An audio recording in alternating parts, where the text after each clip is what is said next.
Blog Talk Radio. Alternative facts.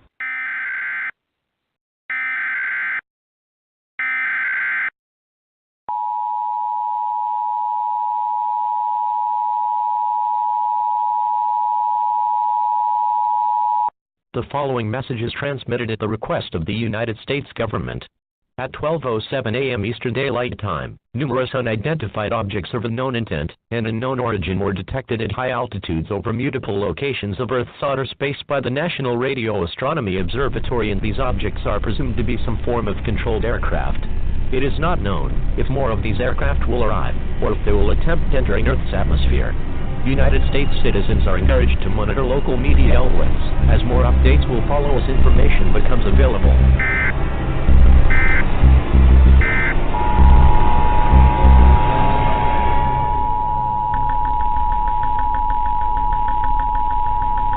The following message is transmitted at the request of the United States government. Attacks by the undead have been reported in several states across the country. The dead are rising from their graves and are attacking the human race. At this time, it is expected that more attacks of this nature will occur in several other states in the next few hours. The intent behind their attack is unknown at this time. He has been observed that a bite or exchange of fluids is a method of transmission. This is an extremely dangerous situation if they crave the taste of human flesh. It is not known whether this event will last for hours, days, or even longer. Stay calm, as authorities have been dispatched to deal with these creatures. An all-clear siren will be sounded when this situation is under control.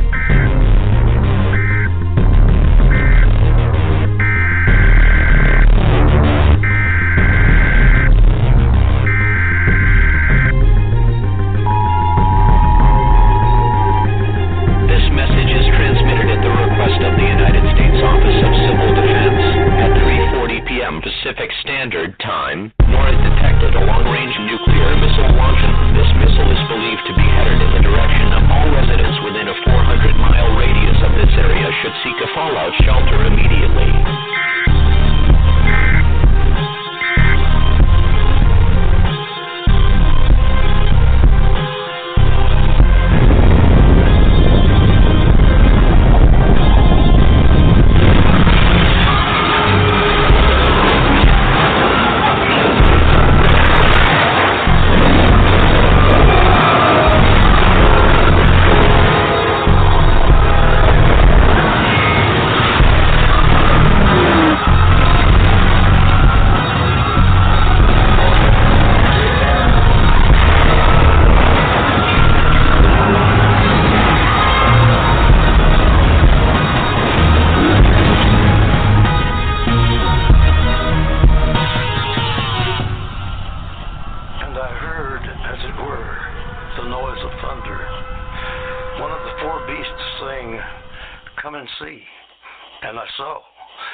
Welcome to Within the Chaos with your host, Rodney Shortridge, and co-host, Robin Dalton. Well, good evening, everyone, and thank you for joining us tonight. You can listen in by going to blogtalkradio.com/Within the Chaos, or listen in by phone. You can dial 323-870-4197. And you can also call in to ask questions to our guests at the same number, 323-870-4197. From deep within the heart of the Appalachians, I'd like to welcome everyone and thank you all for listening to Within the Chaos. My name is Rodney Shortridge, and I'll be your host tonight, along with my fiery redhead co-host, Robin Dalton. Well, Robin's not with us right now, and I think Robin's just going to be doing maybe one show a month, but that's all right. I still have my Raven Beauty sitting here beside of me. You can say hi. Hello. This is Melinda, just in case you all didn't know. Tonight, our special guest is Alan Wright. Alan is the author of Through the Veil and Back, At the Edge of Affinity, A Healer's Journey and Roads Less Traveled. Boy's been busy writing. Alan is a bestseller on Amazon under the section Supernatural on Amazon. Alan is also a healer, empath, passive medium, and clairvoyant. First off, I'd like to give a shout out to my cousins up in Ohio, Jennifer and Joe Shortridge of 222 Paranormal. If you get a chance to check out their talk show, you can find them on Facebook under 222 Paranormal. Also like to give a big old shout out to the Facebook paranormal groups that allows us to post our shows on their pages and helping us get the word out about our amazing guests. Also, I'd like to give a shout out to the Connor sisters, Misty and Ashley, Mister. Going a flashback to the 80s, people. They are the founders of SOS, Sisters of Salem Paranormal Research, and host of their podcast, Paranormal Party. You can find them on Facebook under Paranormal Party. So, Melinda, how was your week? It was pretty good. If the snow would go away, I'd be happy. We kind of got this little pattern going on. It'll snow one day, warm up for a day or two, snow, warm up. Yeah, it's granted we've only getting 2 or 3 inches, but thank gosh we ain't getting them 2 or 3 foot snows. I had almost 4 inches or feet. 4 inches. It's like, damn, you don't live far from me and you got 4 feet? Like, Lord have mercy. Well, anyway, enough of our bullshitting. I'll go ahead and get our guest on the show. Welcome, Mr. Wright, and thank you for joining us tonight. How you doing, sir? I'm doing pretty good, Rod. Am I coming in all right? Oh yeah, you sound fine. Sound like you're sitting right here right beside of me. If only I was. Well, that makes it easier. Then after the show, we'd go get a beer. Might have one during the show. That's what's really good about this, about doing a talk show on the radio like this on the internet. You can have a beer. That's one time I told one of my guests, I said, I'm sitting here in my foam bikini underwear, drinking a Milo, and she was like, "What?" I'm like, seriously, I had to take a picture.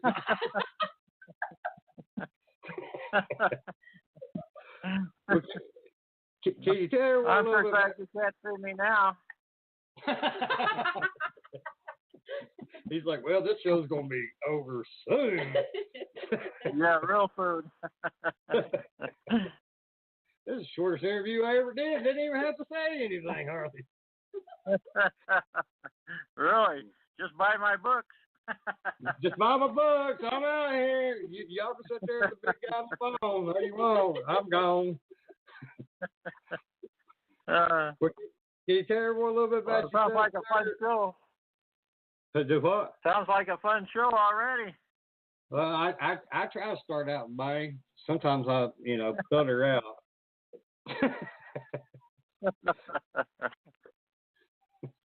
Well, can you tell everyone a little bit about yourself and, what started you on this journey to become a writer? Well, it's kind of a strange story. I've been an empath and a passive medium, a sensitive, and a healer and everything, just about all my life. I started out when I was a kid having, had an apparition back when I was a kid. I was having dreams and stuff like this. They call me a passive medium because I cannot call upon the spirits to come forth, They come to me, and usually they come to me in dreams. Not all the time, but most generally they come to me in dreams. And they come to me for family and close friends, but that's not all the time either, but most generally. The older I get, the stronger these things become. And people call them my gifts, but I call them my abilities. And I don't know if they're more a gift than a curse. Sometimes they can be a curse. But like I said, as older I get, the stronger these things get. I've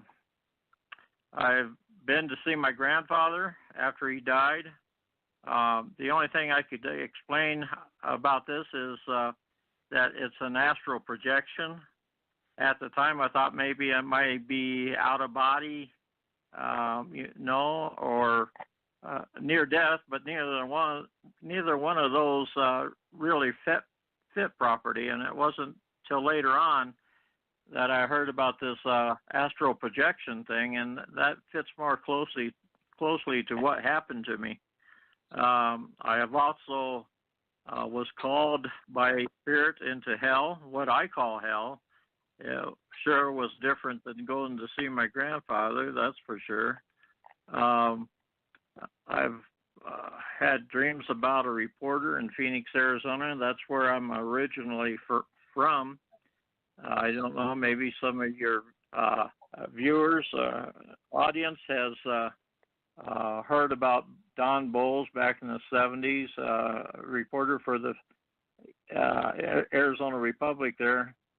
He went to, he had a call one morning to come, and he was like a guy that was going to give him information about the kind of mob crimes and stuff that was going on in Phoenix at the time, politics and real estate swindles and stuff like that. And he went to this hotel to meet him, and he never showed up. So he went back out to his car, and when he turned on his car, it blew up. Someone had placed 6 sticks of dynamite under his car. It blew him up, but he didn't die for approximately 10 days, I think it was. But I remember at the time I was working nights, and I came home in the morning, got breakfast, went to bed as usual, and I got up. During that time, I had a dream, and the dream was these 2 doctors came out of this room, and they were in the hospital, and they were walking down the hall, and they were talking about him.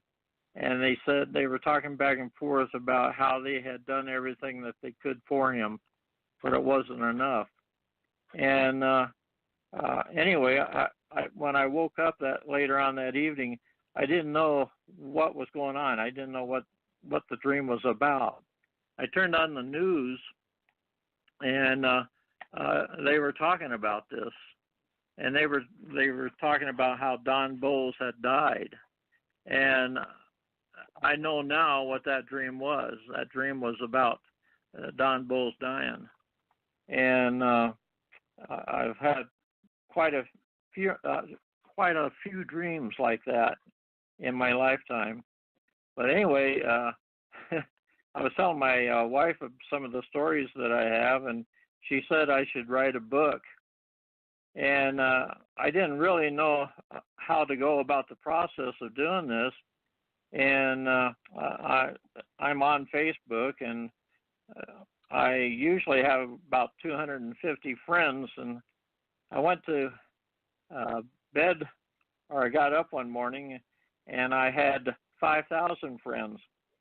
I couldn't figure out what had happened, but in the process of trying to figure out what to do, I decided just to leave it alone and just go with it, 5,000 friends. I mean, what the heck? So anyway, I realized that most of those people on there at that time were paranormal people. They were investigators and mediums and clairvoyants, and they had something to do with the paranormal field. And I was reading a comment one day about from this woman who, her name was Annette Minix, and she is the owner and publisher of Stellium Books. And she was making a comment, and I found out that she was a publisher. So it took me about 2 or 3 days to build up the courage to asked her if she took on new authors, and she said she did. And she wanted a like a sample chapter of what my book would be. So I sent it to her, and she sent me back a note saying that she would be more than happy to publish my book if I wrote it. And so that's what I did, and that's Through the Veil and Back was my first book. And in that book, I tell about Don Bowles. I tell about when I went to see my grandfather, and I got quite a few stories in there. Probably an example of at least about one of my abilities that I have. I have a story about healing in there. And then after that book, I wrote At the Edge of Infinity. And it's more about the healings that I've done.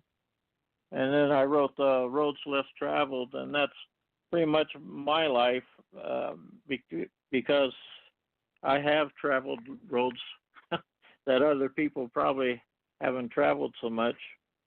And I just got my new book out now. It's My Destination for the Truth.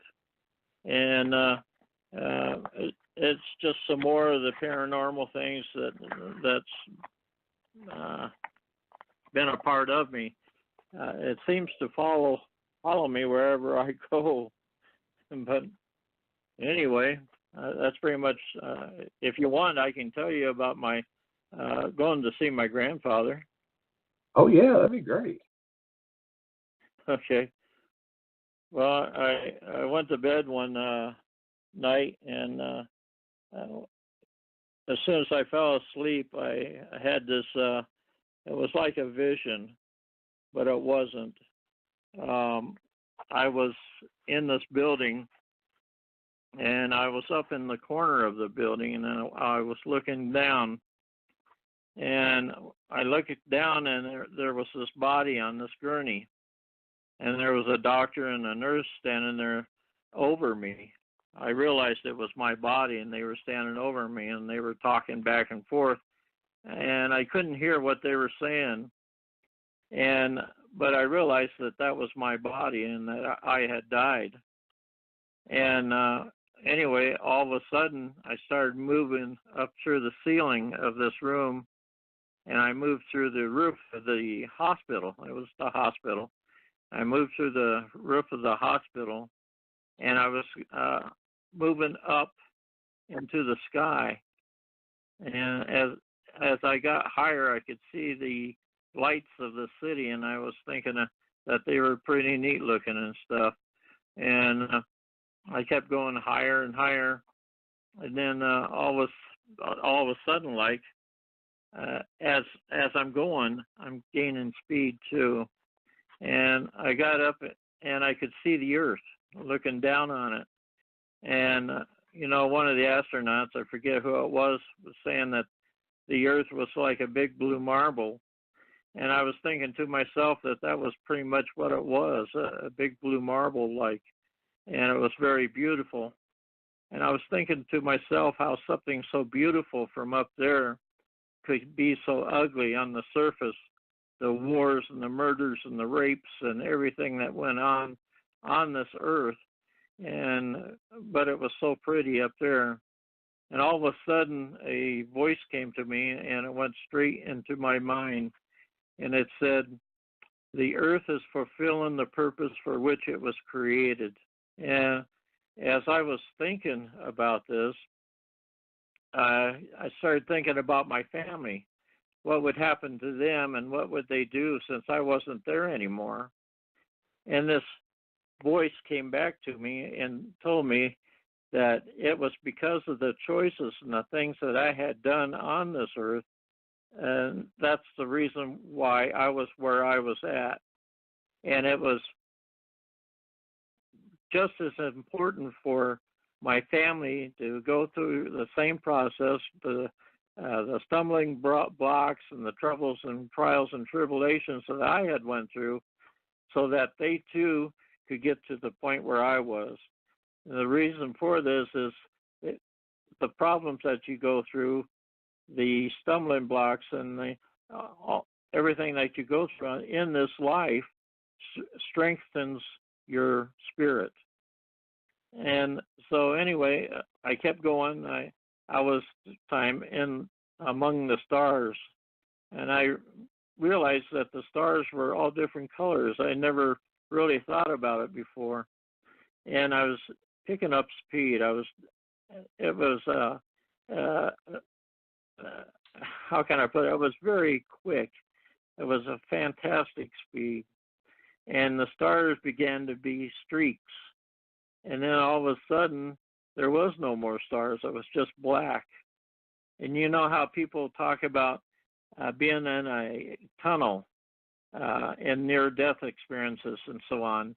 And I kind of felt that way, but I didn't feel like I was in an enclosure. But I could tell why people would say that. I felt like they could say it was like a tunnel. And at the end of this tunnel, there was a light. At first, it began to be just a pinpoint light, but then it began to get larger and larger. And I was going at a rate of speed that I could not comprehend. And then all of a sudden, I just started slowing down. And this light was so large. And then all of a sudden, I started to go into this light. And this light is, the only way to describe it is it's love, it's compassion, it's charity. And it goes straight through your body. It went straight through my body. It's, I didn't want to leave that light. I wanted to stay there forever. And I realized that this light was coming from this person, this being that was in front of me. I was still quite a ways from him, but I could still see him. He was in a sitting position, but he had on a robe, and he had sandals on, and he had long hair and a beard. And, you know, I'm not saying that that was Jesus or what it was, or if it was God even, but this is what was projected to me in my mind.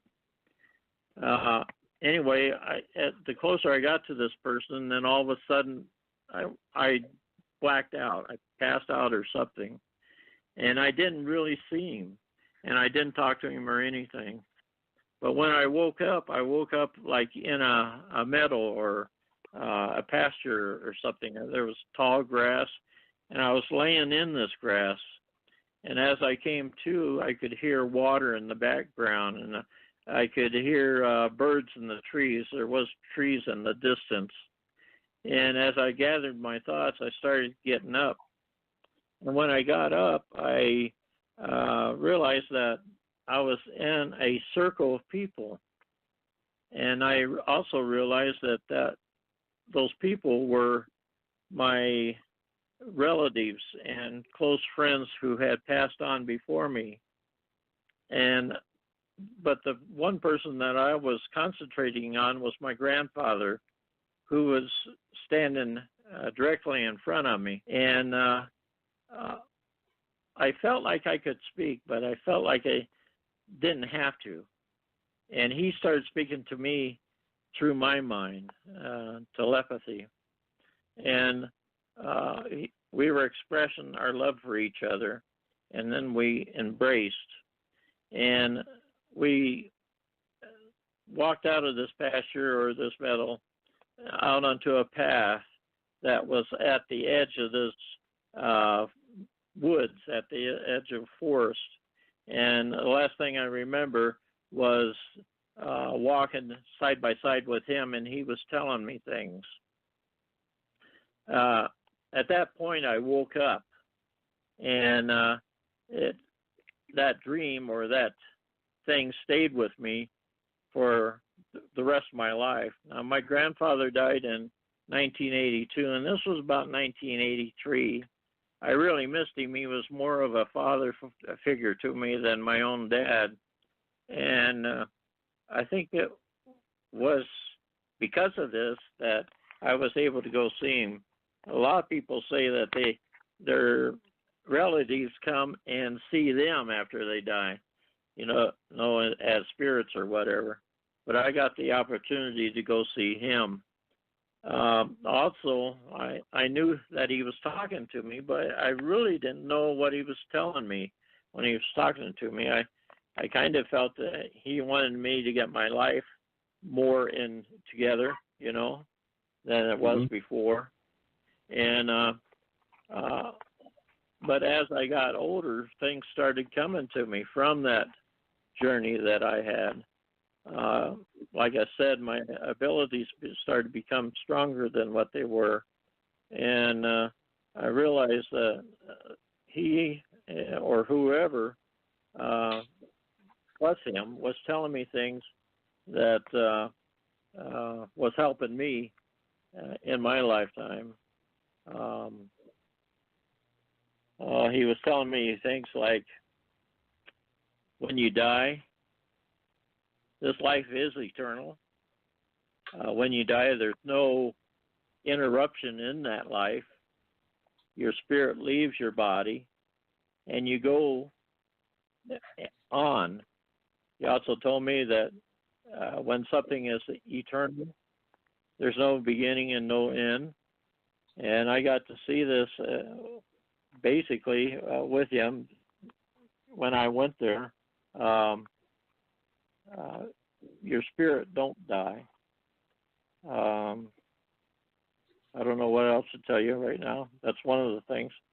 I'll have more things come to me as we talk. I'm sure. I know my healing things became stronger too. Do you guys have any questions yet, or? Oh yeah.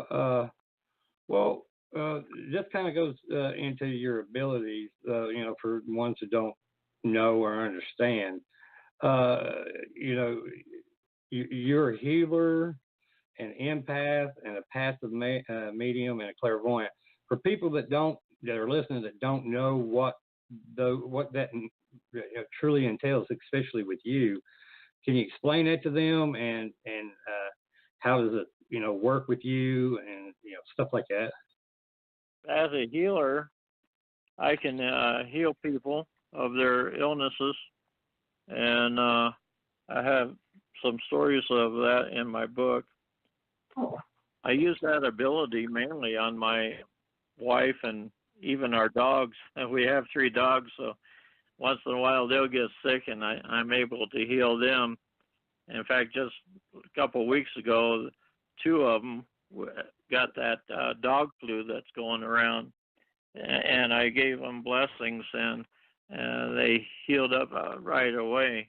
Our one little dog was throwing up, and she had diarrhea and stuff, and when I gave her blessing, she stopped immediately and started eating and everything, just like she hadn't been sick at all. So my healing abilities is like that. Empath, I feel other people's emotions and their feelings. Sometimes I feel so much for them or whatever, it can almost make me physically sick. My wife is the same way. An empath usually has animals and likes animals. They usually deal with conserving the earth and anything having to do to preserve the earth and to along that lines, A passing medium, like I said, a medium has the ability to call upon or to call upon spirits and to communicate with them. I don't have that ability to call on them. I'm a passive medium, and that is, they come to me. The spirits come to me, and they tell me things. I've had in the past schoolmates I'll be thinking about a name about somebody I went to high school with that I haven't even thought of for 20 or 30 years. And that name keeps coming to me, and it comes to me for like several days. And then all of a sudden I find out that that person has died. And the only thing I can think of is their spirit comes to me and wants to let me know that they've passed, so that maybe I can tell others that they have passed. And I've had them come up to me, and I'll tell you another story. I dealt with this lady. She had mental health problems, and I used to go over to her house every so often. She would call me, and I would give her a blessing. And it wasn't so much to heal the mental health problems as it was to ease the headaches that she would get. She would get these tremendous headaches, and I would be able to have them go away for a little while so that she could have a break from them, usually for a couple weeks or so. And she was married to this guy who didn't like me at all. I guess he thought that I was some kind of, I don't know, fly-by-night or something. But anyway, he would let me in the door, and then he would go in the kitchen or in the bedroom or something while I helped her. But anyway, I went to bed this one night, and this was just last year, Christmas before last. All of a sudden, I found myself in this very dark place. It was very, very dark. There were shadows, and I could see buildings off in the distance, like up on a hill. And I was on this path, and I started walking along this path, and I could hear somebody calling me, and I saw behind this building like this shadow person. He was real dark. I couldn't really see his face, and he was motioning for me to come over to him. And as I walked closer to him, I began to be fearful of my own self, because I felt like there was spirits behind me, and I didn't know what exactly their intentions were. But as I got closer to him, he kept wanting me to get closer and closer, and I finally told him that was as close as I was going to get. And I asked him what he wanted, and I asked him first why he was so fearful. You could feel fear in this place, and you could feel also hatred and remorse. Any of the bad feelings that you have, you could feel it in this place, and you could cut it with a knife. But anyway, I asked him what was his problem, what he was afraid of. And he told me that he had murdered this guy in his physical life, and that he was afraid that this guy had died, and that his spirit was looking for him. And so he didn't want to come out of the shadows.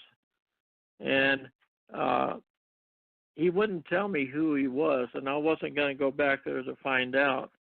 But I got a feeling that he was the spirit of this man who I used to go over and help his wife with her headaches and stuff.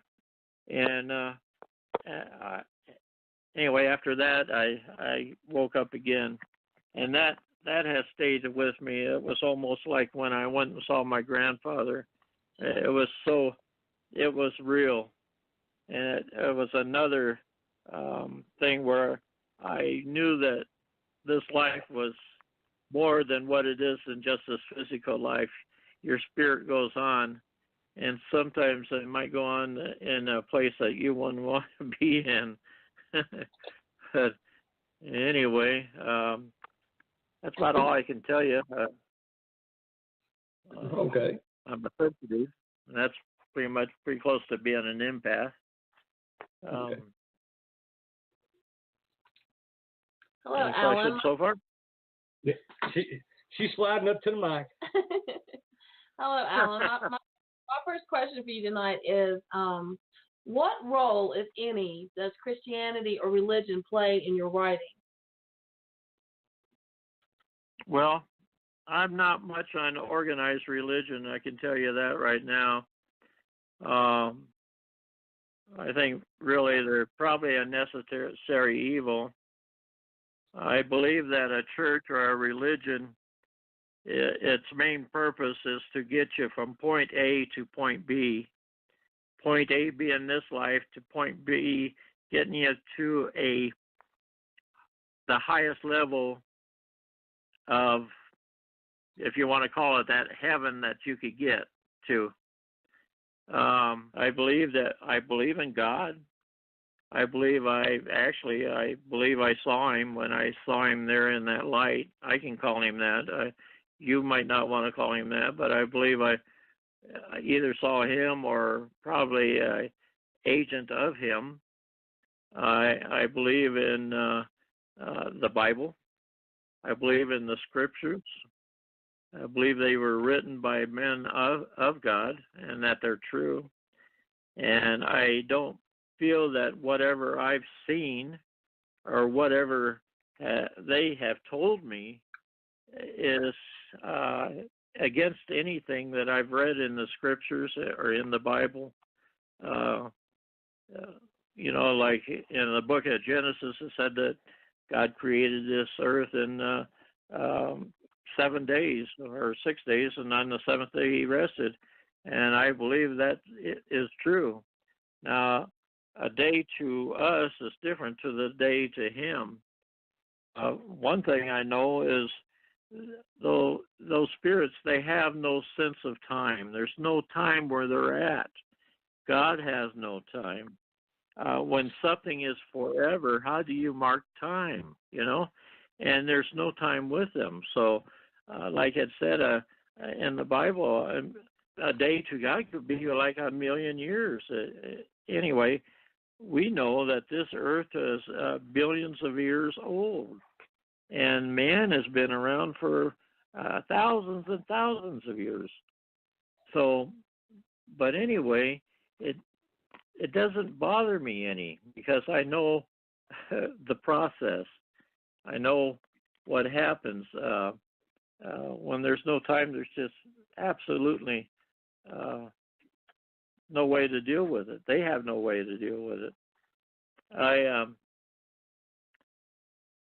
Just like when you die, it says in the Bible your spirit moves on, and it does.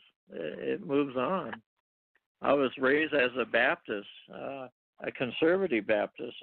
My mom and dad took me to church every Sunday, and I went to Sunday school and everything. A prayer meeting on Wednesday nights, and but I couldn't help what I was, and I couldn't help what I saw and the things that that was coming to me, and what I saw and whatever I was told is the truth. You can't doubt your lying eyes. I mean, what I saw is what I saw, and what my grandfather told me, and what I was told in that one place when I went to see him. It's all true. It's all true. Does that answer your question? Oh yeah, I think that covered what you asked. Yes.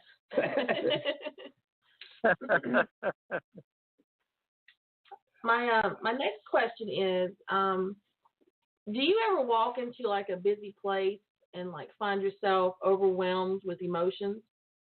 Yeah, one thing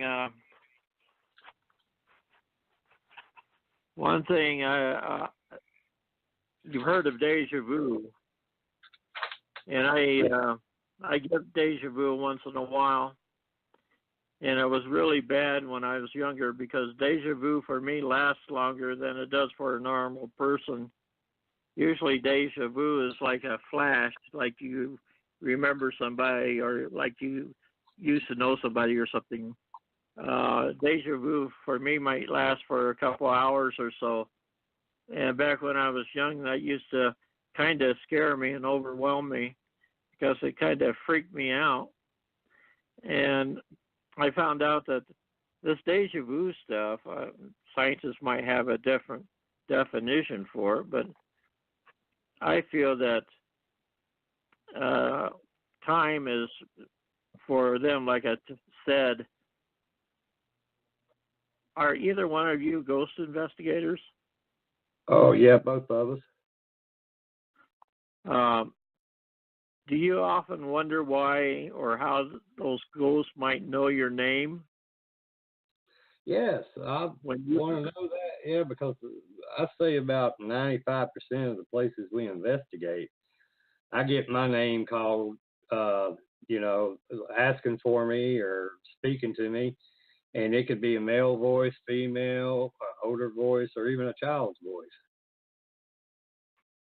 Well, the reason for that is this deja vu has almost something to do with it. I believe in a preexistence. If life is eternal, then there's no beginning to it. Our bodies, we are energy. And even scientists will tell you that you cannot destroy energy. You can change it, you can change the form of it, but you cannot destroy it. And that's this being in a pre-existence.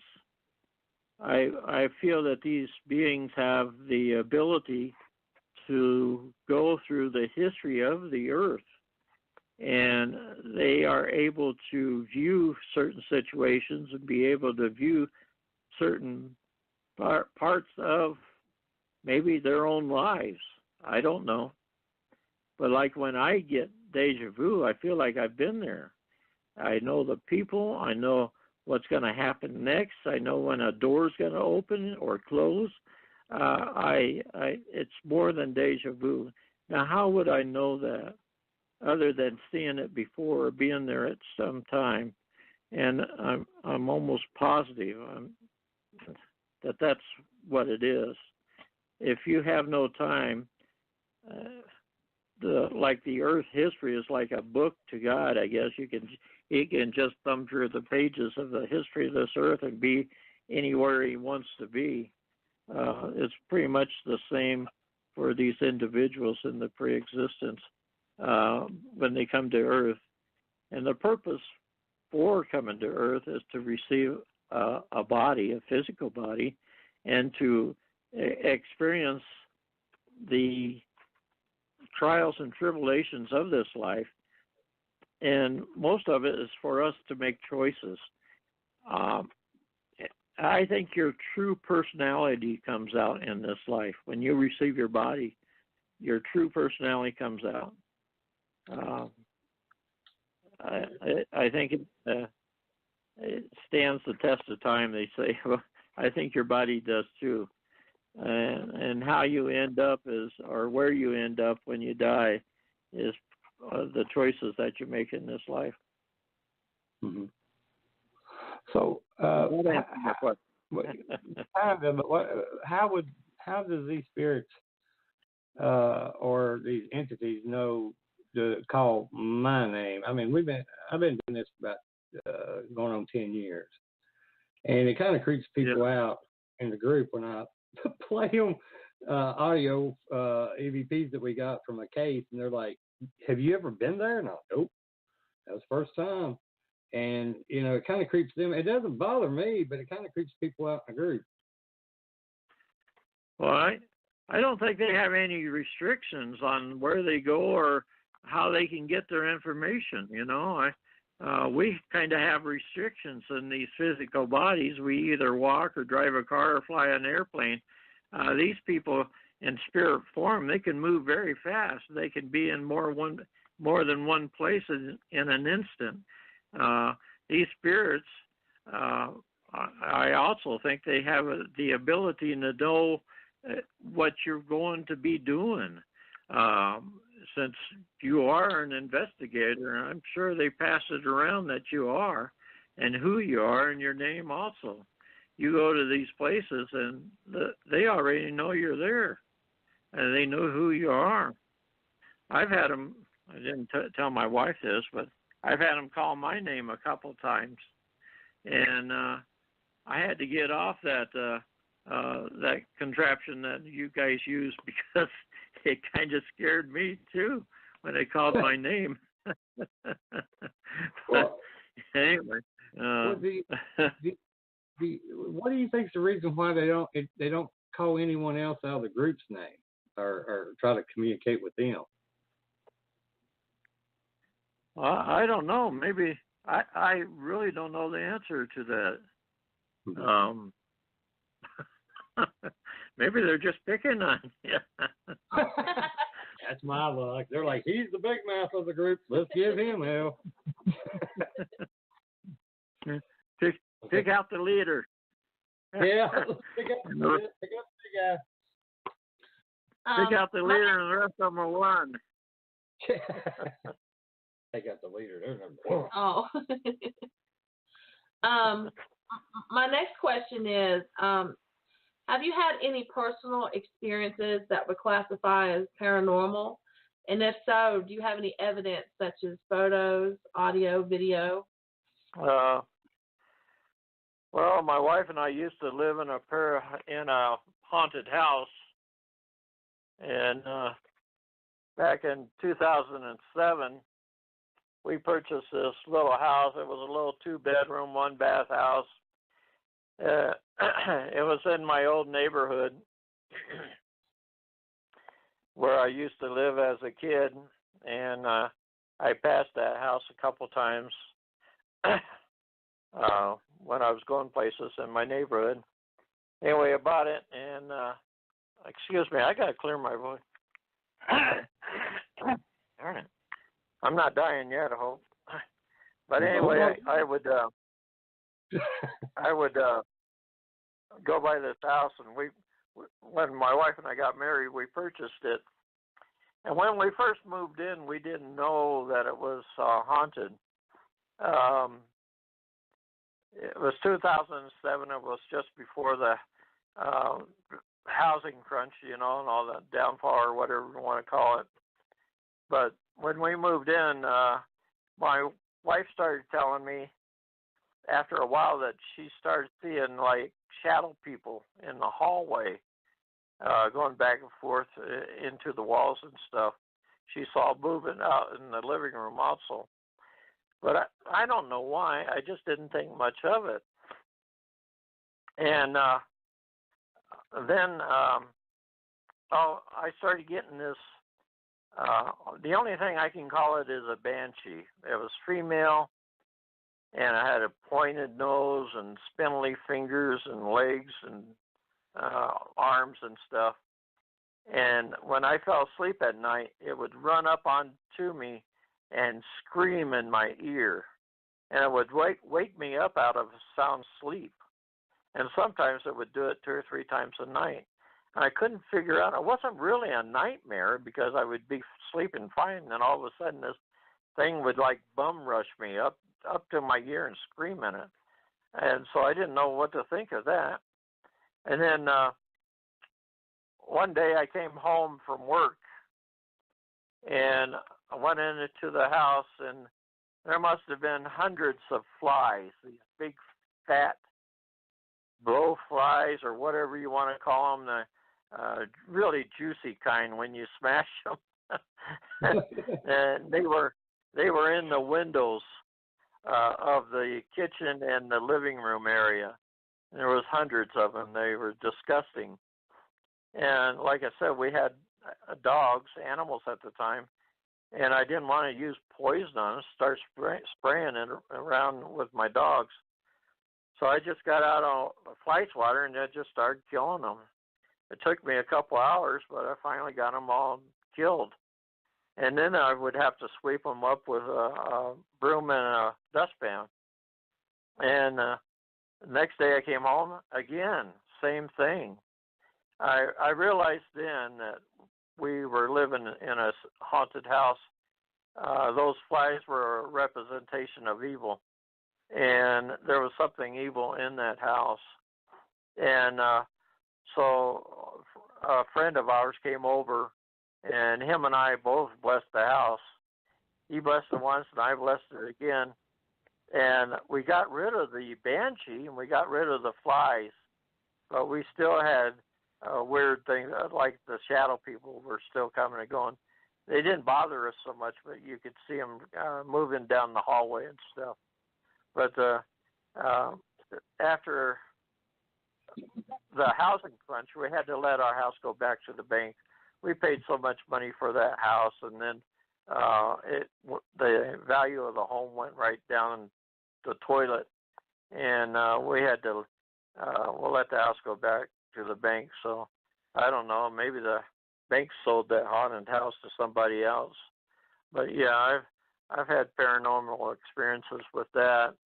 When I was a kid, I saw an apparition down by my bed in my bedroom one morning. I kind of hid under the covers and watched to see what it was doing. It just stood at the foot of the bed, and it looked like it was staring out the window of my bedroom. But after about 5 minutes or so, it left. What else can I tell you? I saw a UFO once. Oh, yeah. Yeah. Have you seen any, while you're into the UFOs, have you seen any Bigfoots or cryptids or anything like that? No, I haven't seen any of them. I did see that UFO back in 1999.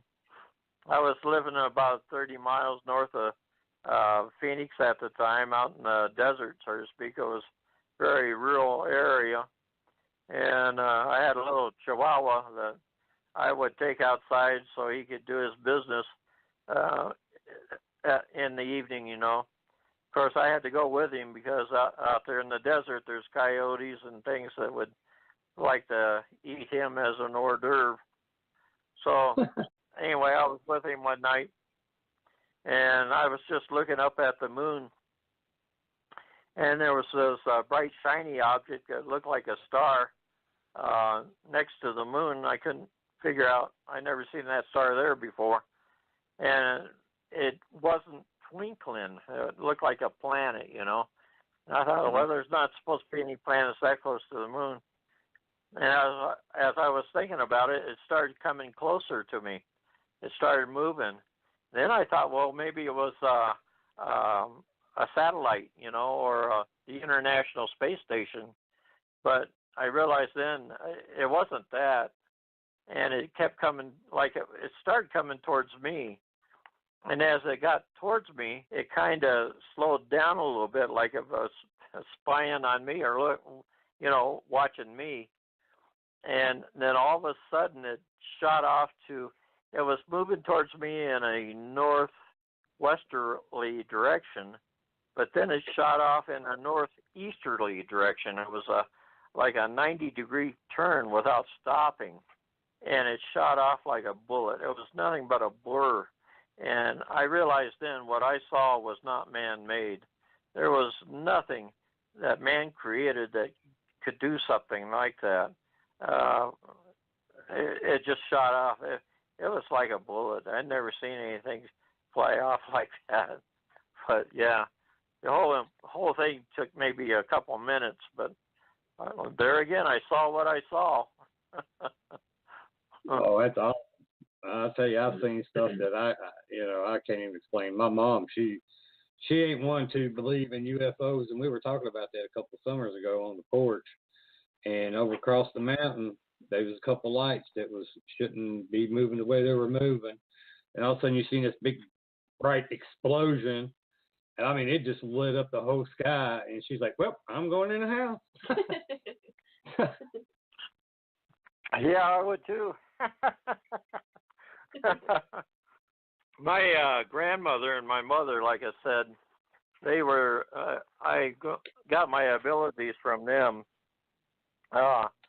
My grandmother once told me a dream that she had that, well, it wasn't a dream. When she was a small kid, she went with her parents. This was about 1900, I guess. And they were farmers at the time, and she went with her parents and her siblings in this horse-drawn buggy to see some friends of theirs. Being that they were going by horse and buggy, it was going to be an all-day trip. And so when they got to where they wanted to be, they were sitting around the table eating the dinner that night. They would have to spend the night there in the house. Anyway, the people were talking about the ghost in the house. And anyway, they were saying that there was a ghost in the house, so on and so forth. But anyway, when they went to bed, my grandmother slept downstairs in the living room, I think it was, on the couch. And she said about 4 o'clock in the morning, she heard footsteps up in one of the bedrooms up above her. And it was walking back and forth, like somebody was pacing. And she said then she heard a door open and footsteps coming down the hall upstairs. And then she heard the footsteps coming down the stairs, which was right next to the living room where she was sleeping. And she was expecting to see somebody coming down the stairs. When she looked, there was nobody there. But then she said she heard the footsteps going through the kitchen and out the back door. And come to find out, there was a farmer that lived there, and he had committed suicide by hanging himself in the apple tree out in the backyard. So she told me that, and she also had dreams about her mother, which would be my great-grandmother, and she probably got them from her. Seems to be hereditary. My mother also told me that she had a dream once about she woke up after she had a dream of this carriage being pulled by I think it was about 6 black horses, and the carriage itself was decked out in black, and it was like a stagecoach. But anyway, they were coming down from the sky, and they were coming down, and she realized that this carriage was stopped out in front of her grandmother's house, which would be my great-grandmother's house, and she couldn't figure out why. Anyway, the next morning when she got up, she went to school and everything, and when she came home from school, her mother, my grandmother, told her that her grandmother had died the night before. And so she's thinking that's what she saw was whatever coming to take the spirit of her grandmother back. Wow. Right. You sound like a long lineage of impasse or intuition or these abilities. Yeah, I can. I have when I talk to somebody after a while, I can almost feel their feelings. I can pick up on what's bothering them sometimes and everything. And anyway, it's kind of strange for me to do that. I was going to tell you a story, but I won't because it's too close in time and too personal for the person. But anyway, I'll tell you about my healing. This one, I lived in that house 30 miles north of Phoenix. And it was a little community of maybe about, I would say 25 homes in that area on 5-acre lots. And some of them had 10 acres, some of them had 20 acres. But anyway, we knew most of the people in the area. And this one woman called my wife one morning, and she said that she knew that I was a healer, that she had heard that I was a healer. And she wanted to know if I could go to the hospital, to the intensive care unit, and give her daughter a blessing. She told my wife that her daughter and her boyfriend had been to a bar just north of us, and this bar is located on a small winding road that goes through the area there, and it has sharp curves and dips, really deep dips and stuff. And it's kind of dangerous to drive even when you're sober. And when you're drunk, it's almost an impossibility. But anyway, her and her boyfriend got in an argument, and she went out into the parking lot to get into his Jeep, which was didn't have any top on it. And I guess her boyfriend came out because he didn't want her to leave without him. And he was driving, and he was driving really fast.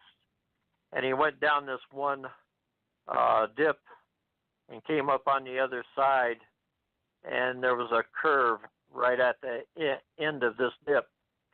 And he went to try to get it, but he was going too fast, and he rolled the Jeep. And she was thrown out of this Jeep, and she landed on her head in the pavement. Anyway, she was still alive, and they took her to the hospital in the intensive care unit. And she told my wife that the doctors didn't give her any chance of living, and she was on life support at that time. So I told her, I said that I would try to give her a blessing and get down there as soon as I could. I called one of my friends also to help me with this process. And so we went down there, and we went into the hospital. At first they weren't going to let us in to see her, but I told her the family had requested that I go in and give their daughter a blessing. And I told them that I was basically lay clergy, and so they let us in. And when we went into the room, I couldn't believe what I saw. She wasn't in a bed. She was like in a chair type thing that had legs that protruded from the middle of this apparatus, where they had her legs, and they were propped up in the air, kind of spread apart. They had her arms in another rest that came out from the top of this thing, and there was wires and tubes and everything that went through her. We couldn't hardly find a place to even put our hands upon her. Anyway, we finally worked our way around the machines and everything that was around her and got to the top of her head. And I anointed her with oil, and we placed our hands upon her head. And normally I just do a blessing normally. And, I have my way of doing it. And all of a sudden my mind went blank. It just totally went blank. I didn't even know what my name was. After, it seemed like forever, I'm sure it was just a couple minutes, the only words that came to my mind, and it was almost like a commandment, and it said for her to respond to treatment and therapy. That's the only thing that I said. And I looked at my friend, and he looked at me, and I said, well, that's it. And anyway, we left the room, but I had a good feeling that that's what it was supposed to be. And we got home. I went to work that afternoon. And when we got up the next morning, she had called my wife again, and she was all upset, crying and everything on the phone. And she told my wife that the doctors were going to take her daughter off the life support because she was basically brain dead. And so anyway, a day or so later, we didn't hear anything from her, and then all of a sudden she called and said that her daughter was out of intensive care and in a normal room. that she had recovered pretty much. And the last time I heard, her daughter was married and had 3 or 4 kids and moved to California. So I know these blessings work. Shaman have been around since the beginning of time. Wherever there's been a group or a village of people, there's always been a medicine man or a person that did the healing in that group. And it works. I know it works because I do it. Got any questions now? Oh, yeah. I guess I was going to start to, when did you start writing? Well, my wife, like I said, my wife told me that I should write a book. And this was about 2 years ago. And, at the end of 2015. And I wrote that book, Through the Veil and Back. And I was planning on just writing a journal type thing for my family. I'm pushing 70 now. I'm 68 years old. I'll be 69 years in April. And I kind of didn't want this stuff to die out with me, you know. So I decided to write it down and have it so as sort of like my posterity, I guess, if you want to call it that, basically for my family. But it kind of took off from there, especially when I got Stellium Books to publish my books. And so anyway, that's pretty much how it went. My wife wondered if I'd have enough for a book, and I ended up with 4 books, and I'm writing my 5th book right now. Well, you had a lot more to say than she thought. Well, I guess. Once you get me going, I can't shut up. Don't feel bad. I'm the same way. I always have to have people poke me going, okay, that's enough, big guy. That's enough.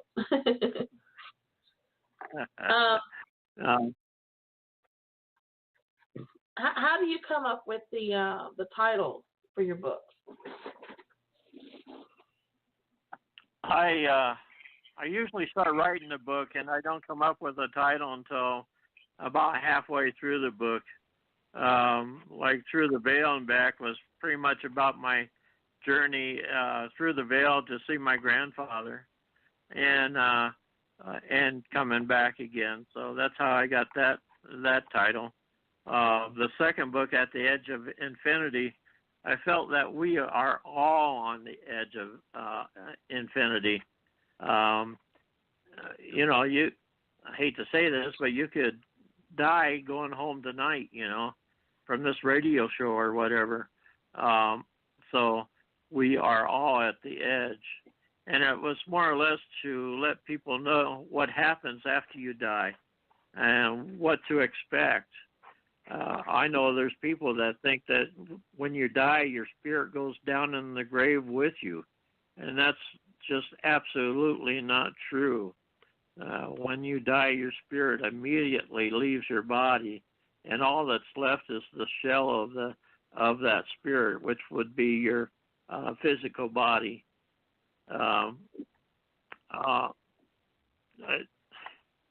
Anyway, that's where I got that. My next book, Road Less Traveled, is pretty much the way my life has been. I've taken roads that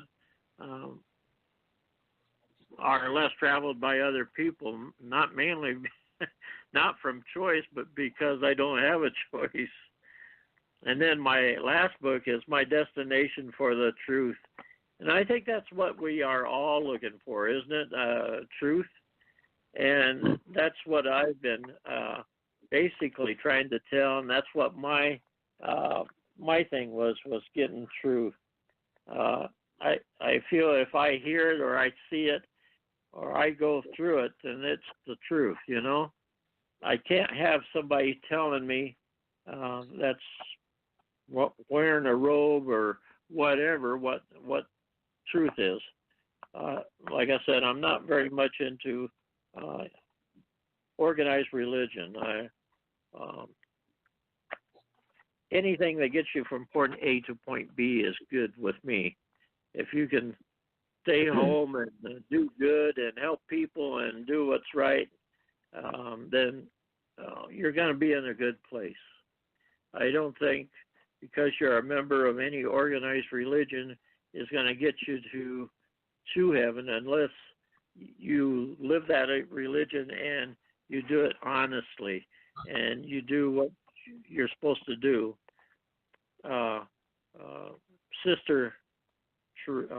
Mother Teresa would be a perfect example of somebody who's going to heaven. It doesn't matter whether she was Catholic or Baptist or whatever it was. She's in a good place now. Anyway, that's where I got that title. Okay. You got another one? I do have another one. Okay, go for it. Do you sense different energies in objects, buildings, places? Do I feel energy in different objects or whatever? Buildings. Or in buildings? Uh-huh. Yes, I do. I was on vacation one time visiting a friend in California, my wife and I, and she just moved into this house, and we went into the living room. It was an older house, probably built about 1920 or so, and we sat down. We were talking to her and everything, and she wanted to know if we wanted to take a tour of the house, and we said yes. And she took us around through the tour of the house. We went upstairs, and the minute I got to the top of the stairs, I looked down the hall, and there was this one bedroom. And the closer I got to this bedroom, the energy turned bad. I don't know. Have you guys ever been in a place where the energy was bad? You felt it was bad? Oh, you yeah. Felt like there was. You felt like maybe you shouldn't go into that room. Yep. That's what I got. The closer I got to this room, the more I wanted to turn around and back away. And we got up to the doorway, and I didn't go into the room. I kind of just glanced into the room, and that was about it. But I felt that there was something in that room. And when we came downstairs, I didn't mention it to her because she lives in the room in that house, and she probably could have felt it too, I guess. I don't know. But anyway, we were talking again, and one of her daughters came in, and we were talking about the house, and she said, "Oh, Mom, did you tell them about the ghost about the ghost you have? We have." I said, "You have a ghost?" And she said, "Yeah." She said, "It sounds like a baby crying every once in a while." And I said, "Is it coming from that bedroom upstairs, sir, on the left?" She said, "Yeah, it is." I said, "Well, that's not a ghost. That's something evil up there." I said, "You need to get rid of that thing, whatever's up there." So I went up there and I gave that room a blessing, and I also blessed the whole house. Room by room. I went through the whole house and I drove that thing out. At least I was hoping I did. And I talked to her a few months after that, and I asked her if she had heard the baby anymore, and she said no. And I said, "You think I got rid of it?" And she said, "Yes, I did. I think you did." And again, last time I talked to her was a couple of years after that, and there was still no baby crying or anything like that. So I guess I got rid of it for them. But yeah, you feel different energies in different places that you go in. I can go into a place and feel good energy at the same time. And yeah, it's funny how you can do that, especially if you're sensitive. Yeah. What, do you get easily drained, when you're in social situations or in big groups of people? I try to stay away from them, if that's what you mean. I do get drained. Especially now, if I go into a big group of people, I'm absolutely drained. And my wife is the same way. We come home and we feel like we've been out, working all day or something. We've only been gone an hour or so. Yeah, we try not to go, but sometimes you have to go. You know what I mean? To the grocery store or someplace, and it drains us pretty bad. But I also get drained in giving blessings. Sometimes when I'm giving a blessing to a person, the energy is just drained right out of me, and I think it's energy that helps them heal.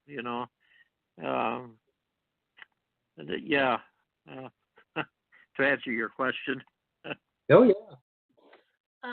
I have a question as well about a sensitive. I myself am a sensitive, and I was wondering, do you ever get like nauseated to the point to where you feel like you're going to throw up, or you do actually throw up? Because that happens to me a lot.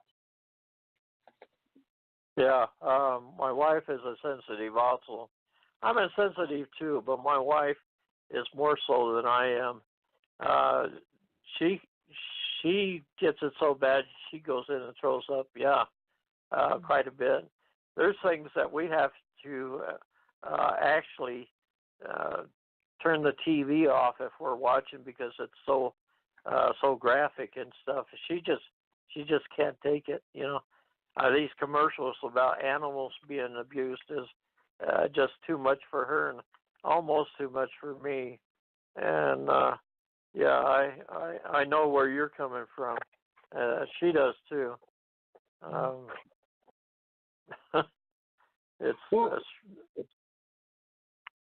Can you lose these abilities, or are they with you until you die, or do these abilities like move on to someone else? Well, these abilities are going to be with me till I die, and maybe after I die. I don't know. I do have kids. They're not living with me now, though, and I don't know if they have these abilities or not.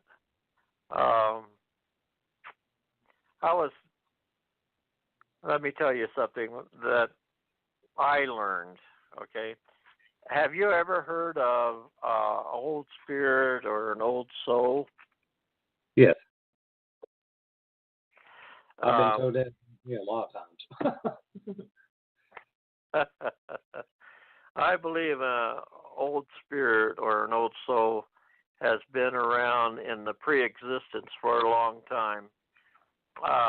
These spirits have a purpose for being in the Preexistence for a long time because they help other spirits, mainly their family members, to become able to come to Earth and receive their physical bodies. They're able to come help them to, move on. And in the same turn, these spirits also help the spirits that has come back, that, they died, that they've lived their lives and they've died and they went back. They also help these spirits. And they do this for a long time. And when they finally get their chance to come to Earth, they have a appreciation of the Earth. They have appreciation for the creations of the Earth, the wildlife, the animals. They have an appreciation for the oceans and everything. They enjoy life. They enjoy it to the fullest, but at the same time, they do whatever they can to preserve the earth and to preserve, the animals and stuff. I kind of lost my train of thought, but these old souls, how can I put it? They usually are in positions of like head of households and stuff in their families. Even if they're not the oldest one in the family, they usually know what to do to help their families out, and they're able to make the decisions that they need to do. Myself, I'm an old soul. I know I am. I've been told that by a fortune teller. I've been told that by people that I know.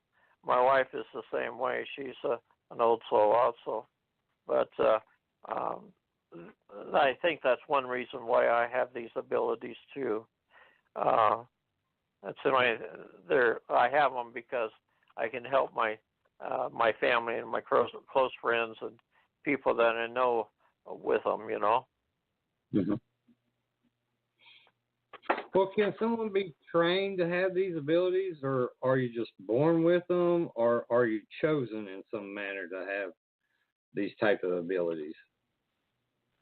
No, I was born with them. I wasn't chosen to have them, and I didn't take any training. I mean, everything I do is from basically feelings. I can tell when a person needs a blessing, and I can tell when a bullshitter a mile away. That's a part of it. I got a feeling that you're the same way, Rod. Wait, well, that's what I get ready to go there, because I have some people tell me that I am a bullshitter. Now I meant that, but as far as the abilities, there's people that say that I have these abilities, but I suppress them and choose not to use them, which I don't know if they're being. I know they're being honest with what they're saying, but I just don't feel that I have anything like that. But they say that what's the words I'm looking for? I have the outlook, I guess, or the potential, or something like that I just don't want to open up to it. Acknowledge it. Yeah. Now, is that possible? And could I be suppressing what really is going on? Can people do that if they have these abilities? I think when I was younger, I was naive. I didn't know what was going on with me. I thought I was normal and everybody else was crazy, and here I was the crazy one, you know. So as I got older, I wouldn't want to suppress it, because what I was doing was basically helping people. I could, if I could heal somebody, why wouldn't I want to heal somebody, especially if they came to me and asked me to. I don't suppress any of my abilities. Some of them I don't have any control over, like the dreams. I mean, if you're dreaming, you're dreaming, and if this is astral projection, I don't have any control of it. One of the things I didn't tell you is when I was with my grandfather, like I said, there's no time there. So if there's no time there, I could have been there a month. I could have been there a year. And when I came back and went back into my dream state, it might have been only 8 hours, when I woke up. So, I learned a lot of things, I think, in this period, but I didn't realize it, and they didn't come to me until I got older. And they came to me at a time when I could accept them, and I knew what I could do with them, things that were told to me that I, at the time, would probably flip me out, and I'd say, no way.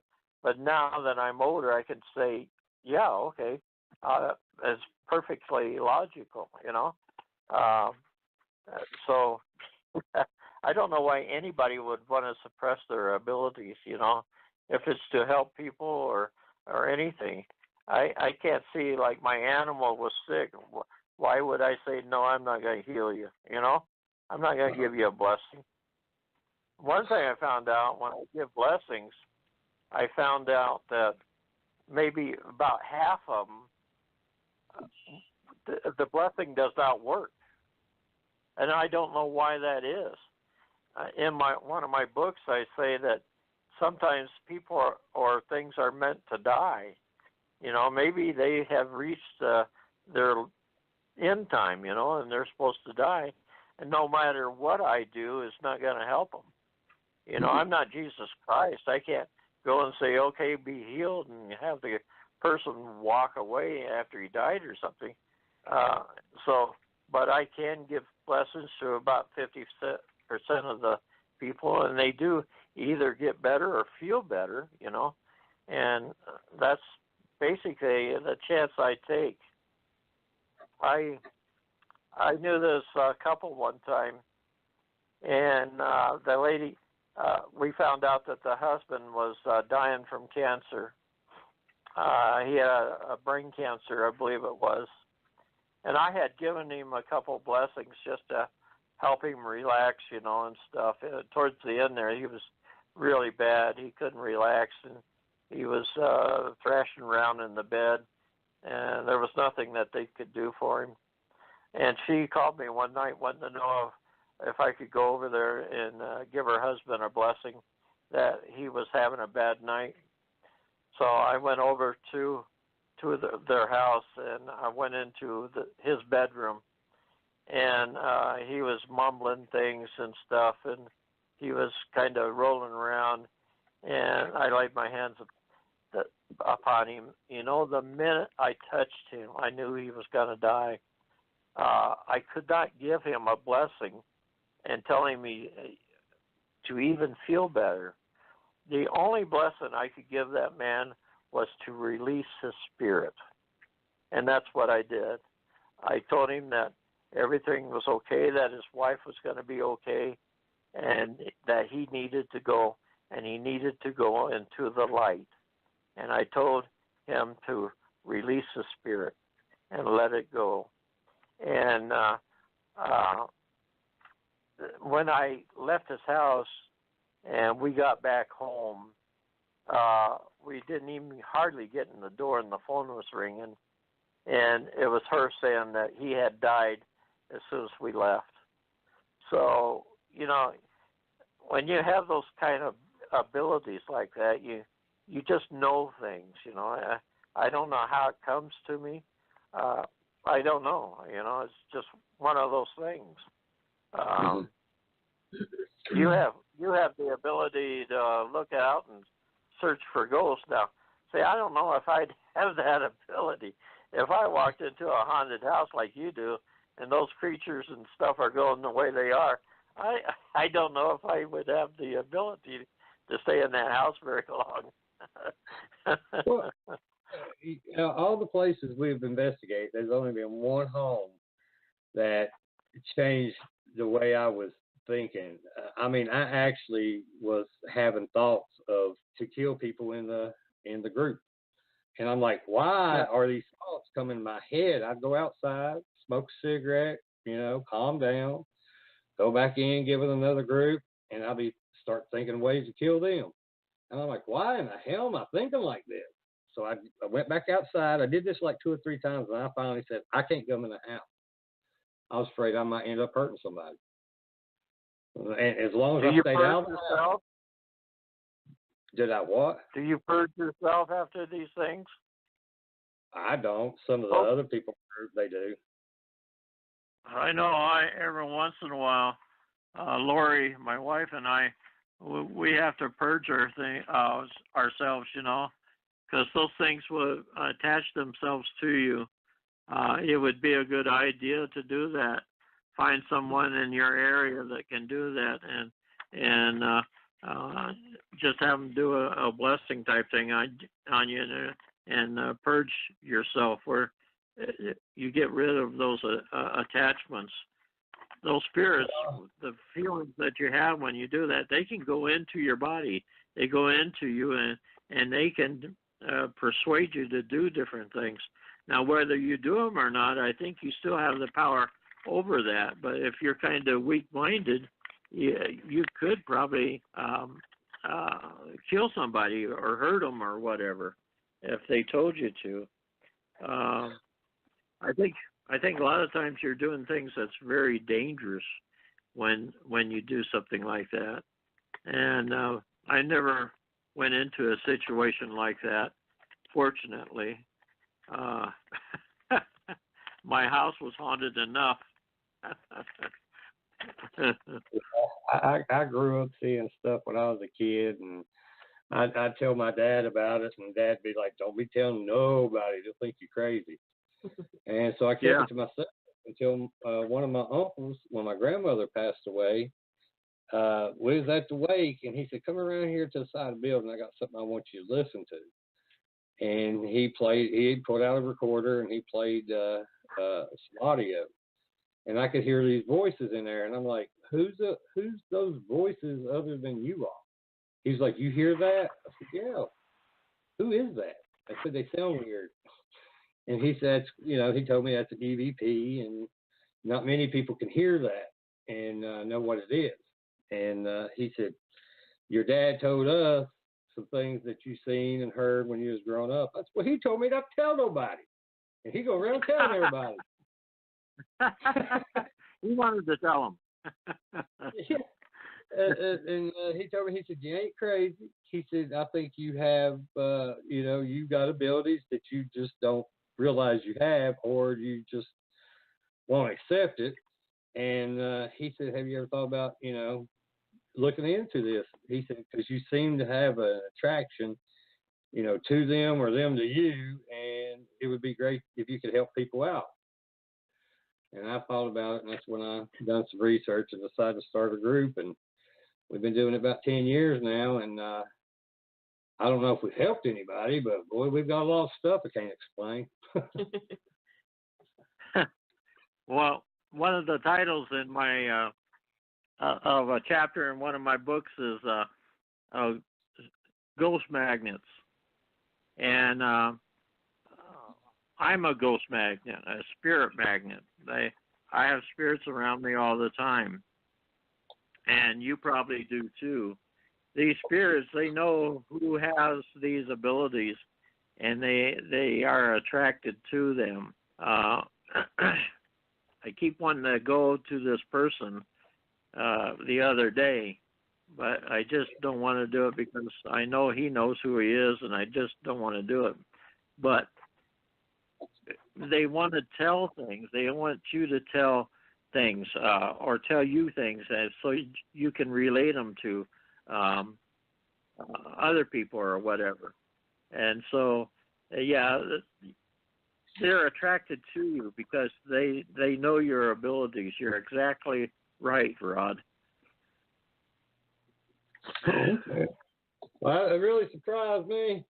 But because the thing is, Melinda, one sitting here, she's so sensitive and I guess clairvoyant and all this, she keeps constantly preaching to me. And then I got diabetes real bad, and there's some days I don't feel well, and what was it, last week? I felt bad. I mean, I just felt terrible, and I messaged her and told her, I said, I'm not feeling well. I'm gonna go lay down or something.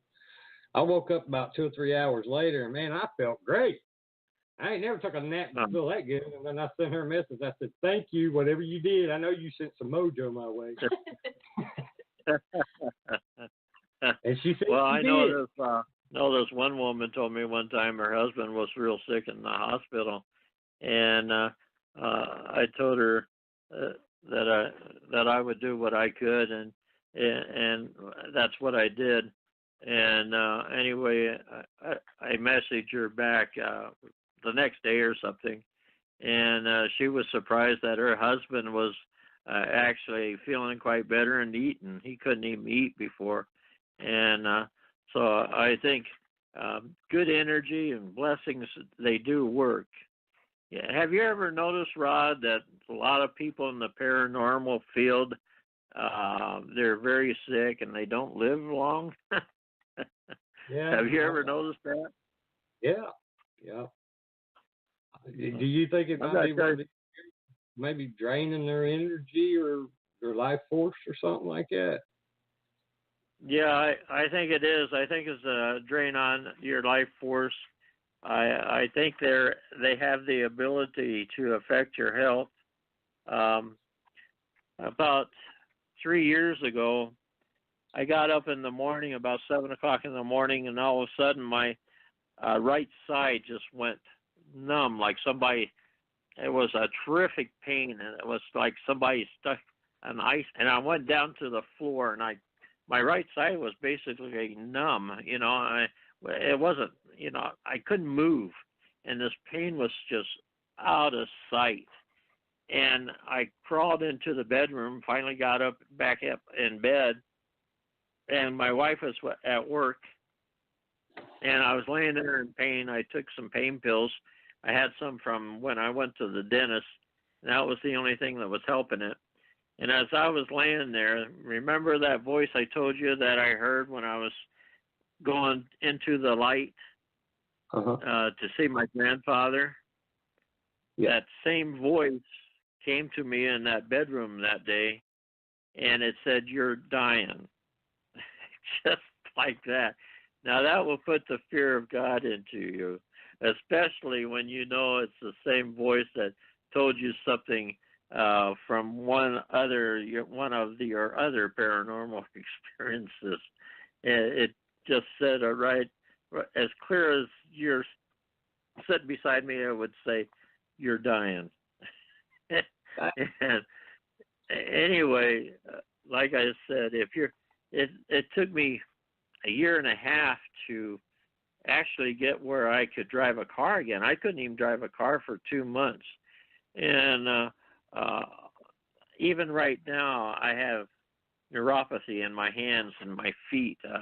My right side of my body is just not right, And I don't know.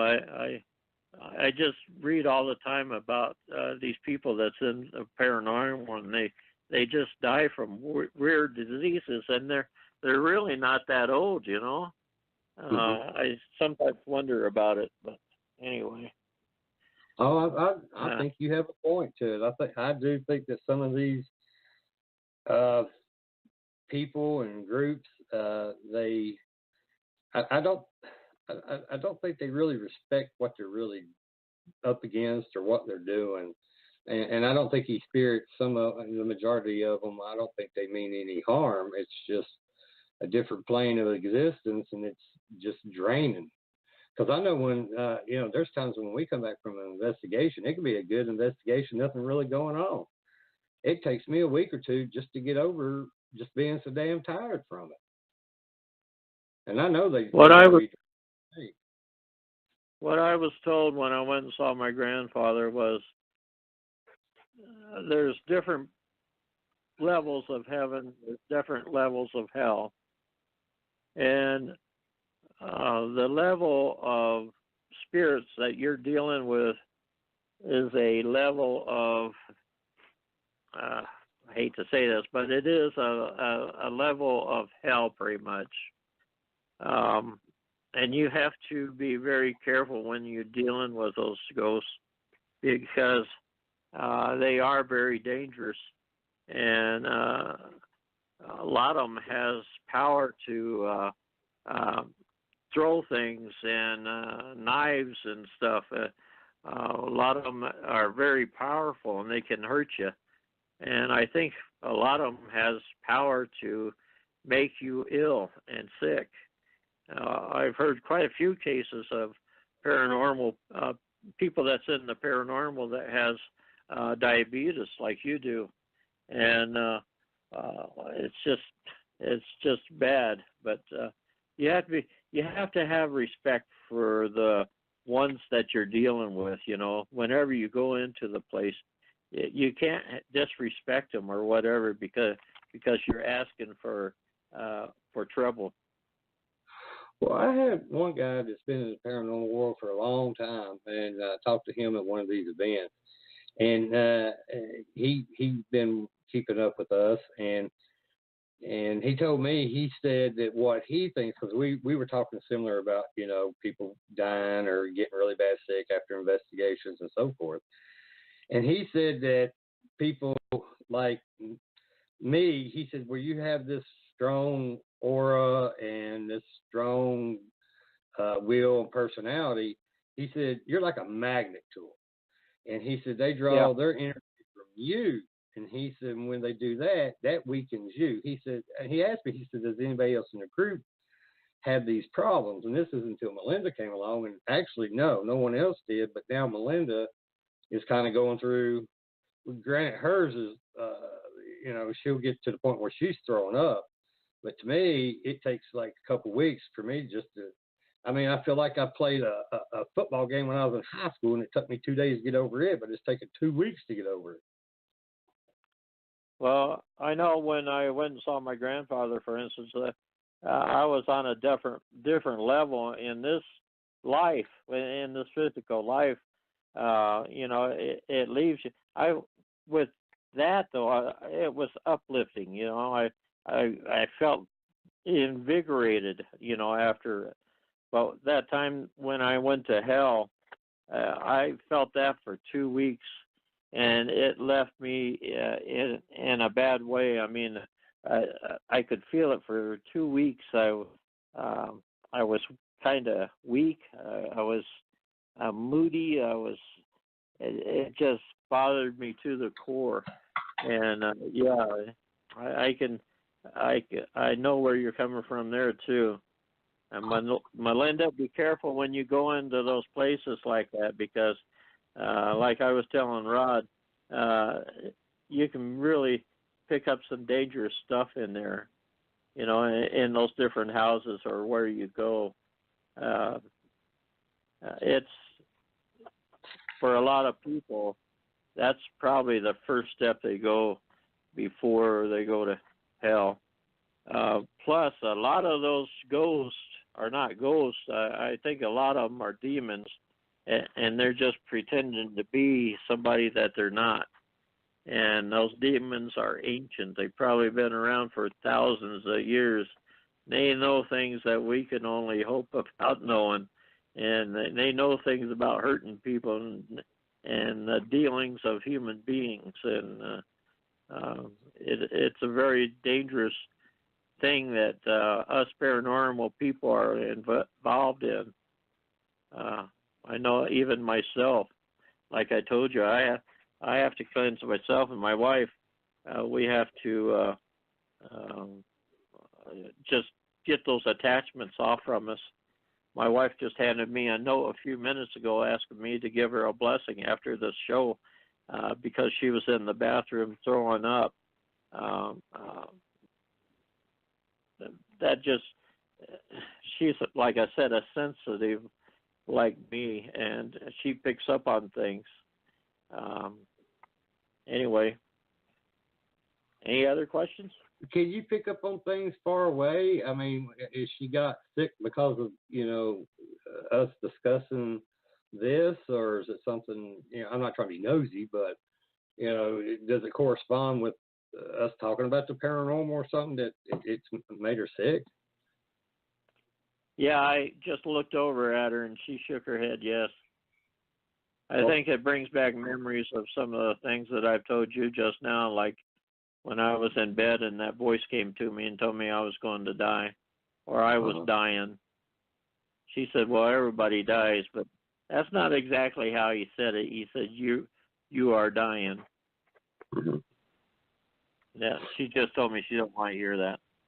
So that's probably one of the things. But yeah, I can personally pick up on things far away too. I picked up when I was talking to a lady on a phone, and I actually picked up that she had broken. She had a broken relationship with her boyfriend. I picked up on that just on the telephone, just talking to her. I picked up on her feelings and stuff. I've had people say, well, how did you know that? I tell them, well, I really didn't until you just said that. I know now. Yeah, I know now. You got to watch out for people like us. Apparently so. But it's along the same lines as what you ghost investigators, You go into a house and you can almost feel different things in that house. And that's the same way I am. When I go into a house and there's people in it, I pick up on their emotions and things from them. and I can almost tell when somebody's not feeling well or when somebody's grumpy. I can tell, things like that.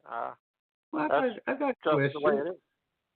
Yeah. And it just popped in my head because some events that we've been to, where we're around so many different types of people, when we go and speak and so forth. I know Melinda and Robin, they are normally two that's normally with me when we go to these events. And sometimes I get drained really quick and bad, and I feel like somebody or something's attacking me there. Are they such thing as a psychic vampire? Psychic vampire. I never. I've heard it once before of psychic vampire, but I don't know if it's true or not. I know there's spirits wherever you go. You go into a place like that, there's spirits in there too. And Right. if you're all paranormal people, probably a lot of them's got attachments to them and stuff like that. So, yeah, there's probably spirits in those places like that that's going to probably drain your energy. I mean, if they could drain a battery to go dead in your camera or whatever, they can certainly drain your energy to go down in you, That's what you are, a battery basically for your body so you can move around. And, they can drain your energy. I've given blessings where just the blessing itself has drained my energy. And so I know they can do that.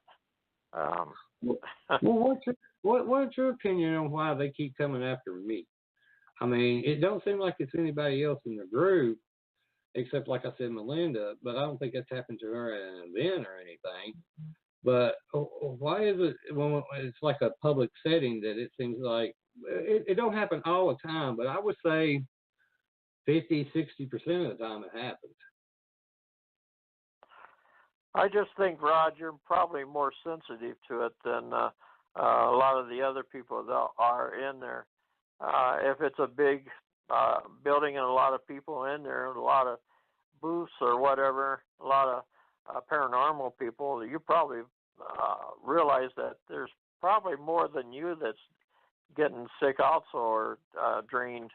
I think you're probably more sensitive to it than other people, and that's why it's affecting you more.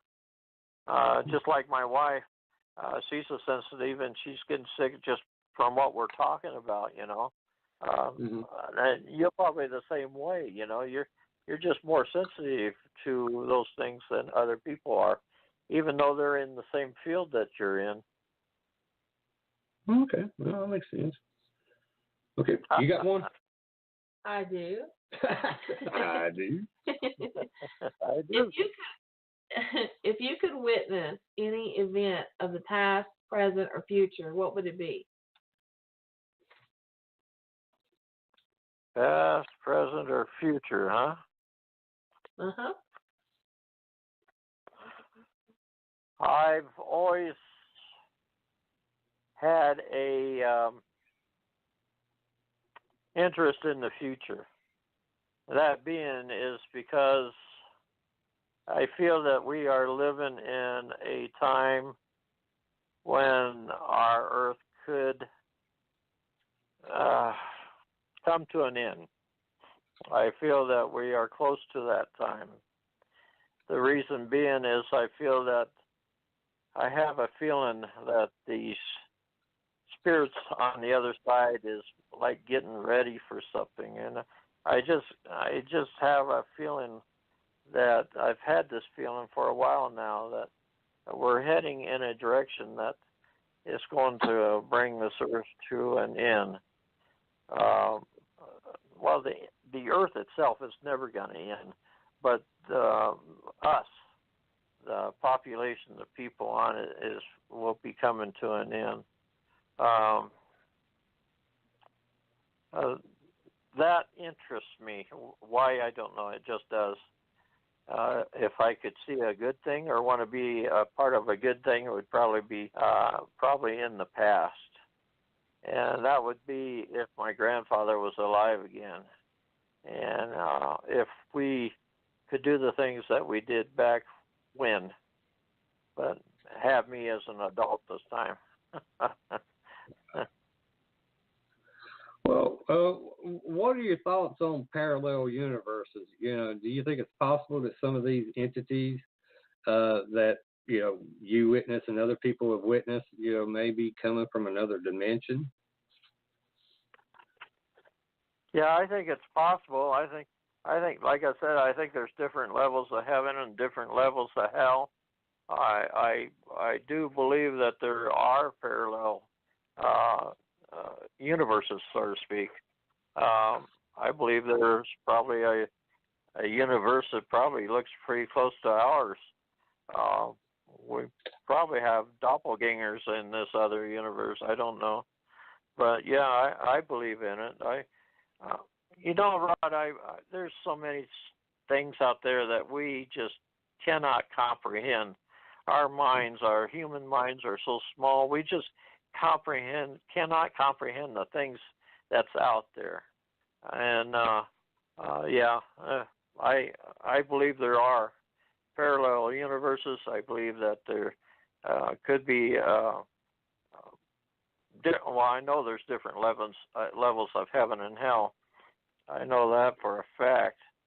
When people tell you that when you go to hell you're going to stay there forever and ever and ever, that's not true.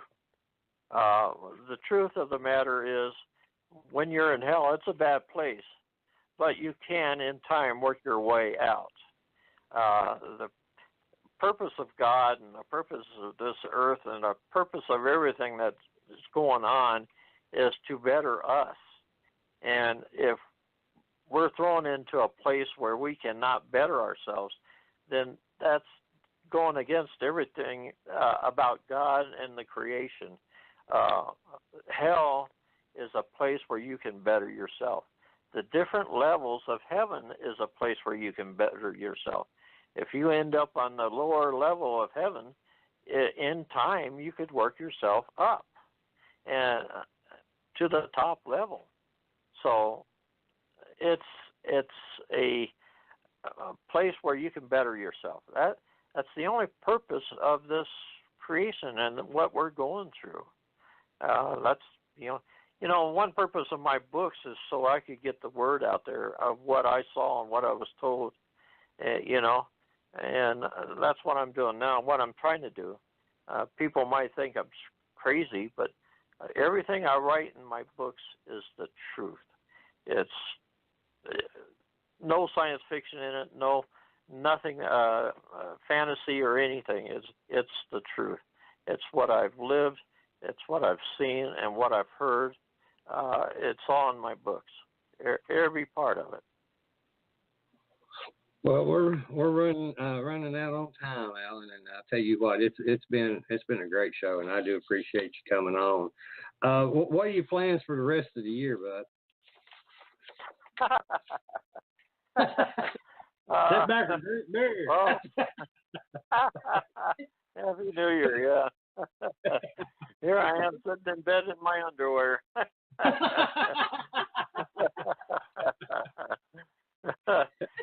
Well, my one plan right now, my wife just retired.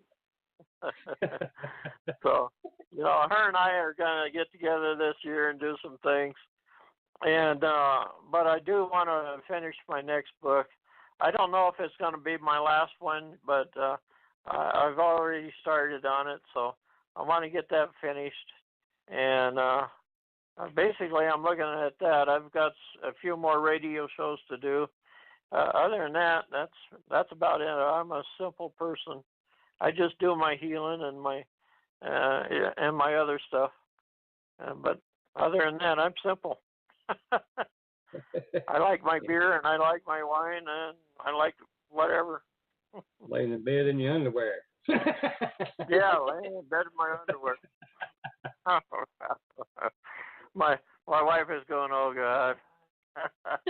She's like, I am going to be sick now. Because the big guy's even talking about it. Upper hand thing going on. Well, it's been great. I love this show, and I like you guys tremendously. So it's been great, and thanks for having me on it. Oh, yeah, it's been an honor. And real quick, do you have a website or anywhere where anybody, if they have any concerns or questions or thoughts, or any way they can get a hold of a copy of your books? Well, I'm a Goodreads author, and if you're a member of Goodreads, they have like 2 and 3 million people that's members of this Goodreads, and it's all about books and authors. And if you're a member, you can go just look for my name, Alan Wright, or go run a search for one of the titles of my books, and it will take you to my page. You can even order my books through Amazon.com at Goodreads. Also, you can go to Amazon, do the same thing, run a search for my name and my or one of my books, and you can buy my books there on Amazon. Best thing to do is just run a search for my name, Alan Wright. Anyway, that's about it. Okay. Well, like I said, Alan, I do appreciate you coming on the show, and anytime you want to come back, just hit me up, or I'll hit you up, because I'll be like, hey, I need somebody to talk to. Put your sweatpants on. Good.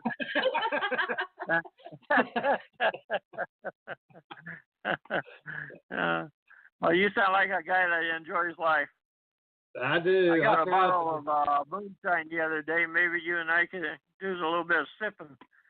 Oh, yeah, we do some sipping. Well, we will enjoy life. Really, for sure.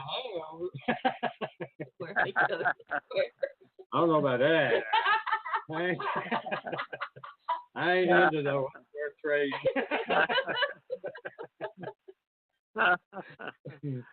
Well, you guys are good. Hey, you have a good night, sir, and I hope your wife feels better, and she has a good night too. Okay. Thank you much. See ya. Okay. Bye-bye. Bye-bye. Oh, man. That was a great show. That's great. I love that. Well, that's it for us tonight. I want to thank Alan Wright for coming on the show, and thank everyone who took the time to listen in. I'd like to give a big shout-out to the Vibe Radio Network and to Ryan for putting up with us. I'm sure if he's listening to this, he's probably in his underwear too. Also, to the first responders and our men and women in the armed services, thank you for your service and the sacrifices you and your family make every day to our great nation. Our guest for next Thursday night, February 8th, will be Heather Arnold. Heather is an expert on giants and megaliths and the Connecticut Stone Circle, and she's the owner of Magical Arabia Tours. Did I say it right? Aruba. I said Arabia then. He did. See, look at that. Got that underwear shit in my head. Tune in next week to another exciting show starting at 10 p.m. Eastern Standard Time. Everyone can go to our Facebook page Within the Chaos. And don't forget to like our page to see upcoming guests along with past shows, postings. And you can go to my website at blackdiamondps.org or blogtalkradio.com/Within the Chaos. Also, I've got our YouTube channel up, so you can look it up under Within the Chaos for our past shows. Again, thank everybody for joining us. Have a great Super Bowl weekend, and everybody have a good night. Love you. Melinda? Good night, everyone. She says good night, everyone. And she said, and she giggled when she said it. And no, I didn't tickle her either, so people quit thinking that. Let's go with Swamp Witch. Yeah. Good night.